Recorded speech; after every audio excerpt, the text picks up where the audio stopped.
నూతన సంవత్సర వేడుకల్లో భాగంగా హైదరాబాద్ లోని 3 కమిషనరేట్ల పరిధిలో డ్రంక్ అండ్ డ్రైవ్ తనిఖీలు నిర్వహించారు.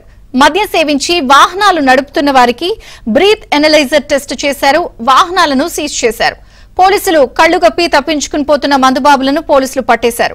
ఈ తనిఖీల్లో ఓ వ్యక్తికి 544 పాయింట్లు, మరో వ్యక్తికి 484 పాయింట్స్ రావడం కలకలం రేపింది. నూతన సంవత్సర వేడుకలు ఎవరికి ఇబ్బందులు కలగకుండా ప్రశాంతంగా జరుపుకోవాలని, ఎవరూ కూడా మద్యం సేవించి రోడ్లపై వాహనాలు నడిపి ప్రమాదాలకు గురికావద్దని పోలీసులు సూచించినా కొందరు మాత్రం అత్యుత్సాహం ప్రదర్శించారు.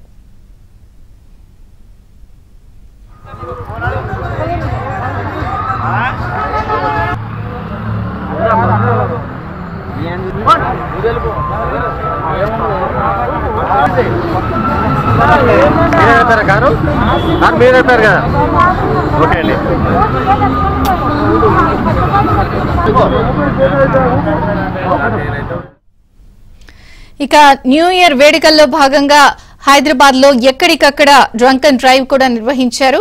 తనిఖీల్లో కూడా అనేక మంది పట్టుబడ్డారు. అయితే ఇక ఈ డ్రంక్ అండ్ డ్రైవ్ వేడుకలు జోష్ జరిగిన అంశాలన్నిటిపై మరింత సమాచారం మా ప్రతినిధి శశిని అడిగి తెలుసుకుందాం.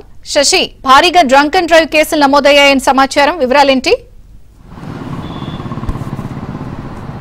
న్యూ ఇయర్ సందర్భంగా 3 కమిషనరేట్ల పరిధిలోని పోలీసులు స్పెషల్ డ్రంక్ అండ్ డ్రైవ్ నిర్వహించారు. ఇందులో భాగంగా రాత్రి 8 గంటల నుంచే ఈ డ్రంక్ అండ్ డ్రైవ్ టెస్టులు చేయడం అనేది ప్రారంభించారు పోలీసులు. ఇలా 8 గంటలకు మొదలైనటువంటి డ్రంక్ అండ్ డ్రైవ్ అనేది 12 నుంచి 1 గంట 2 గంటల వరకు కూడా కొనసాగినటువంటి నేపథ్యం ఉంది. కొన్ని ప్రాంతాల్లో తెల్లవారుజాము వరకు కూడా ఈ డ్రంక్ అండ్ డ్రైవ్ టెస్టులు కొనసాగాయి. ఈ నేపథ్యంలో పోలీసులు భారీగా కేసులు నమోదు చేశారు. 3 కమిషనరేట్ పరిధిలో సుమారుగా 3000కు పైగా డ్రంక్ అండ్ డ్రైవ్ కేసులు నమోదు చేసినట్టుగా తెలుస్తోంది. అత్యధికంగా హైదరాబాద్ కమిషనరేట్ పరిధిలో సుమారుగా 1500 కేసులు నమోదైతే సైబరాబాద్ కమిషనరేట్ పరిధిలో 1241 కేసులు నమోదైనట్టుగా ప్రస్తుతం తెలుస్తోంది.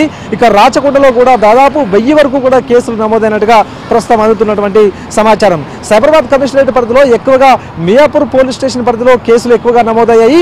మియాపూర్ పోలీస్ స్టేషన్ పరిధిలోనే సుమారుగా 251 వరకు కూడా కేసులు నమోదైనట్టుగా తెలుస్తూ ఉంది. ఇక ఇదే కాకుండా ముందు నుంచి అవగాహన కల్పిస్తూ ఉన్నారు పోలీసులు, వాహనదారులకు సూచనలు చేస్తూనే ఉన్నారు.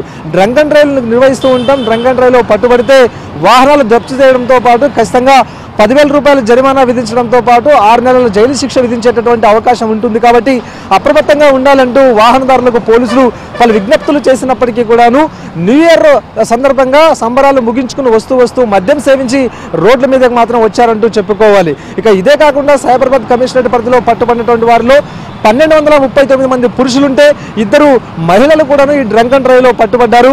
అత్యధికంగా 2 వీలర్స్ మీదనే ఎక్కువగా డ్రంక్ అండ్ డ్రైవ్ కేసులు నమోదవుతున్నాయి. ఆ తర్వాత 4 వీలర్స్ ఈ సంఖ్యలో ఉన్నాయి. మరోవైపు ఈసారి హెవీ వెహికల్స్ కూడాను డ్రంక్ అండ్ డ్రైవ్లో పట్టుబడినట్టుగా కూడా తెలుస్తోంది. సో మొత్తానికి మాత్రం పోలీసులు ముందు నుంచి చెప్పినప్పటికీ కూడాను పోలీసుల మాటలను బేఖాతరు చేసినటువంటి వాహనదారులు డ్రంక్ అండ్ డ్రైవ్ చేస్తూనే రోడ్ల మీదకి వచ్చినటువంటి నేపథ్యం కనిపిస్తుంది. మరోవైపు ఇక హైదరాబాద్ కమిషనరేట్ పరిధిలో కూడాను అదే సంఖ్యలో డ్రంక్ అండ్ డ్రైవ్కి సంబంధించినటువంటి టీంలను ఏర్పాటు చేశారు.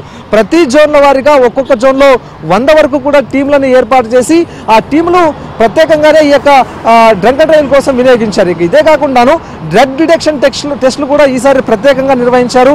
ఇప్పటి వరకు కూడా ఎప్పుడూ చేయలేని విధంగా డ్రగ్ డిటెక్షన్ టెస్టులు కూడా చేశారు. ఎవరైనా పబ్బుల్లోనూ తర్వాత ఈవెంట్లను పాల్గొని డ్రగ్స్ సేవించి రోడ్ల మీదకి వచ్చినటువంటి నేపథ్యంలో డ్రంక్ అండ్ డ్రైవ్ టెస్టుల మాదిరిగానే డ్రగ్ డిటెక్షన్ టెస్టులు కూడా నిర్వహించారు. అయితే 3 కమిషనరేట్ పరిధిలో ఒక్క కమిషనరేట్కి సుమారుగా 25 డ్రగ్ డిటెక్షన్ పరికరాలను ఇచ్చారు. సో వీటి సహాయంతోనే ఈ యొక్క టెస్టులను కూడా నిర్వహించినప్పటికీ కూడా ఎక్కడ కూడా అలాంటి కేసులు నమోదవున్నటువంటి పరిస్థితి. సో మొత్తానికి మాత్రం భారీ స్థాయిలో కేసులు నమోదయ్యాయి. వీరి వాహనాలను పోలీసులు జప్తు చేయడం కూడా జరిగింది. ఈ వాహనాలను ఇప్పటికే కేసులు కూడా నమోదు చేస్తారు, అనంతరం కోర్టుకు సబ్మిట్ చేస్తారు. వీరంతా కూడా ఎవరెవరైతే కేసులు నమోదయ్యాయి, కేసులు నమోదైన వారందరూ కూడాను కౌన్సిలింగ్కి రావాల్సి ఉంటుంది.